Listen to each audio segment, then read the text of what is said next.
जी, मेरा सवाल ये है कि हर इंसान को अपना जीवन कैसे जीना चाहिए, आसान तरीके से समझाएं।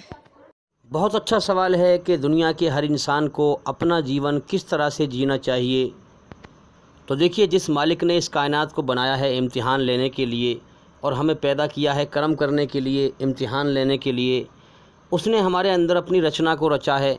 इस रचना के आधार पर अपने मालिक के हुक्म पर चलकर जीवन जीना चाहिए और इस रचना के आधार पर उस मालिक के हुक्म इस्लाम धर्म के अंदर हैं, कुरान मजीद के अंदर हैं। याद रखें, जो मनमानी करके मरेगा वो नरक की आग में जाएगा। असल ज़िंदगी मौत के बाद है। और जो अपने मालिक की मर्ज़ी पर चल के मरेगा, मालिक को राज़ी करके मरेगा, वो स्वर्ग में हमेशा कामयाबी का जीवन पाएगा। हर इंसान के पैदा करने वाले, संसार की हर चीज़ को पैदा करने वाले मालिक ने कुरान मजीद में स्पष्ट रूप से ये बात फरमाई है। सूरह शम्स में फ़रमाया है 11 कस्में खाकर कि मरने के बाद कामयाब वही होगा जो अपनी आत्मा को, यानी इस कुरान मजीद के ज़रिए से मेरे हुक्मों के द्वारा अपनी आत्मा को बुराई की गंदगी से पवित्र करके मरा, और नाकाम वही होगा जो अपनी मनमानी करके अपनी आत्मा को बुराई की गंदगी से गंदा करके मरा। तो मेरे भाइयों, इस्लाम धर्म का ज्ञान समझ के हासिल करें और अपने मालिक की मर्ज़ी को पहचानें और अपनी आत्मा को बुराई की गंदगी से पवित्र करें अपने मालिक की मर्ज़ी से। जो समय जीवन का दुनिया में लेके आए हो, ये हर रोज़, हर लम्हा, हर घड़ी ख़त्म होने की तरफ जा रहा है। दुनिया में हमेशा नहीं रहना है। कितने लोग आ रहे हैं, कितने मर रहे हैं। दूसरे की मौत से सबक हासिल करें, अपनी मौत के होश में आएँ। जिस मकसद के लिए दुनिया में आए हैं उस मकसद को पूरा करें और अपने मालिक की मर्ज़ी को समझें। हाँ, इस्लाम धर्म का ज्ञान हासिल करें। हमारे चैनल के अंदर जा कर के एक एक करके सभी वीडियो देखें और सुनें, ताकि जल्दी से जल्दी आप जीवन की हकीकत को समझ सकें और दुनिया और शैतान के धोखे और अंधविश्वास से बच सकें। अल्लाह ईश्वर का हुक्म है कि उसकी धरती पर फसाद न फैलाओ।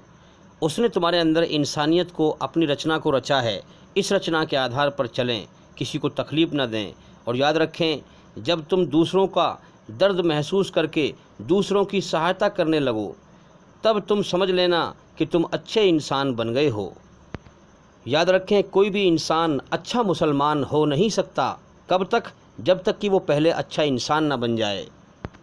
अच्छा इंसान बनेगा, उसके बाद बनेगा मुसलमान, ईश्वर का आज्ञाकारी, उसकी बनाई हुई रचना के आधार पर जीवन जीने वाला।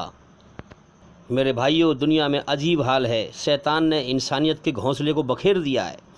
इंसान भी अजीब है कि ड्रामे में, फिल्म में, नाटक में लोगों की तकलीफ़ को देखकर रो पड़ता है। यानी एक ड्रामे में जो है एक कहानी है, उसमें लोगों की तकलीफ़ को देखकर रो पड़ता है, मगर असल हकीकत में लोगों की तकलीफ़ को देखकर ड्रामा समझता है। उसमें नहीं तड़पता, उसमें नहीं रोता, उसमें उनकी सहायता नहीं करता। मेरे भाइयों, बड़ा अजीब सिस्टम है कि इंसान का नफ्स, इंसान का मन खुद खुदा बनना चाहता है। जो अपने मालिक की मर्ज़ी, अपने मालिक को खुदा नहीं समझता, उसकी मर्ज़ी पर नहीं चलता, याद रखें कि वो अपनी मर्ज़ी का खुद खुदा है। और जिसने अपनी मर्ज़ी का खुद खुदा बनने की कोशिश की, वो नरक की आग में जलील करके तबाह किया जाएगा। तो इंसान का मन खुद खुदा बनना चाहता है। चेक करो, इंसान की खुशामद करके देखो, उसके सामने सर झुका के देखो, घमंड में कितना खुश होता है। और अपने बनाने वाले सच्चे मालिक अल्लाह की शान और अपनी औकात को भूल जाता है कि मुझे कल परसों को मिट्टी में मिलना है, मेरी जान उसके कब्ज़े में है, सब तारीफ़ों का मालिक वही है। अब जिसको अल्लाह ताला अपना सच्चा रास्ता दिखा दे, वो दुनिया में कन्फ्यूज होता है कि भाई ये इतनी सारी भीड़, ये जो है गुमराह है, ये अल्लाह के सच्चे रास्ते पे क्यों नहीं चल रही है। तो मेरे भाइयों, इसका जवाब ये है कि अल्लाह ईश्वर ने हर इंसान को जज बनाया है, सही इंसाफ करने वाला बनाया है। अल्लाह की रचना के आधार पर अल्लाह ने हर इंसान के अंदर अपनी रचना बनाई है और इस रचना के आधार पर हर इंसान को इंसाफ करने का मौका दिया है, जज बनाया है। गरीब हो या अमीर, जो जहाँ पर भी है, जो भी कर्म करे उसमें इंसाफ करे।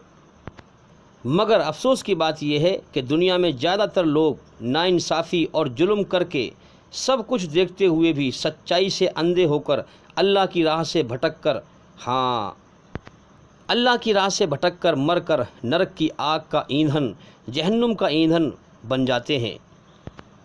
अल्लाह की खोज नहीं कर पाते हैं। तो मेरे भाइयों, जो अल्लाह के सामने झुकेगा, नाक रगड़ेगा, गिड़गिड़ाएगा, अल्लाह उसी को अंधकार से निकाल कर रोशनी में लाएगा। आज लोग शिकायत करते हैं कि भाई हमारी नमाज में जान कैसे पड़े, हमारी ज़िंदा नमाज कैसे बने। तो याद रखें, अगर नमाज में जान डालनी है, ज़िंदा नमाज पढ़नी है, तो दिल से हर प्रकार की बुराई को नापसंद करो और हर प्रकार की अच्छाई को पसंद करो। अल्लाह की बनाई हुई रचना के आधार पर सही इंसाफ करो और बुराई को मिटाने के लिए बुराई के ख़िलाफ़ जिद्दोजहद करो, जिहाद करो। तब अल्लाह ताला तुम्हारी नमाज को पसंद फरमाएगा। अगर तुम दिल से बुराई पर राज़ी होकर बैठ गए तो अल्लाह के साथ तुम फ्रॉडबाजी कर रहे हो, तो फिर अल्लाह ताला नमाज क्यों कबूल फरमाएगा भाई। अपनी आत्मा और शरीर को बुराई की गंदगी से पाक करो। अपने मन, अपने नफ्स, सोच और शरीर के अंगों को बुराई से बचाओ।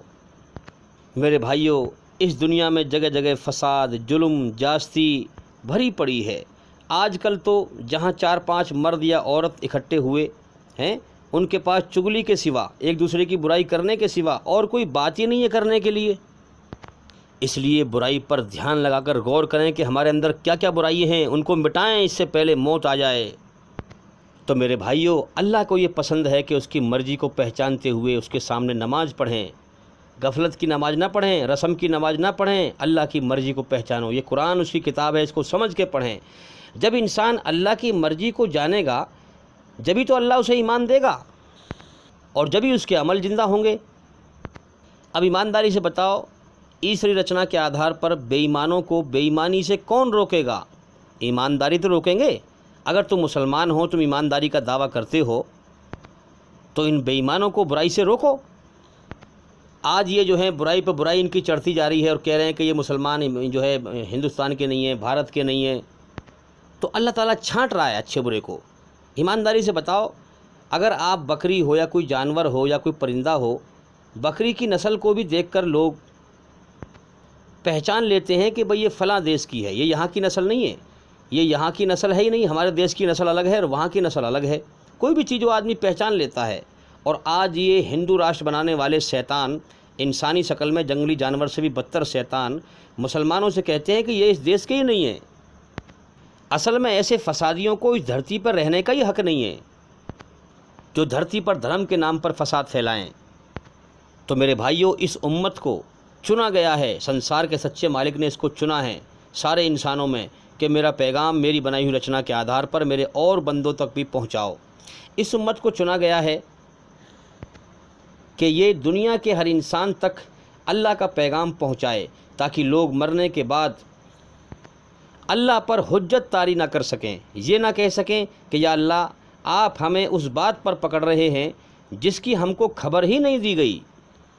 इसीलिए हमें गवाह बनाया है कि हम लोगों तक अल्लाह का पैगाम पहुंचा दें। अगर हम पहुंचा देंगे तो फिर हम मुजरिम नहीं हैं।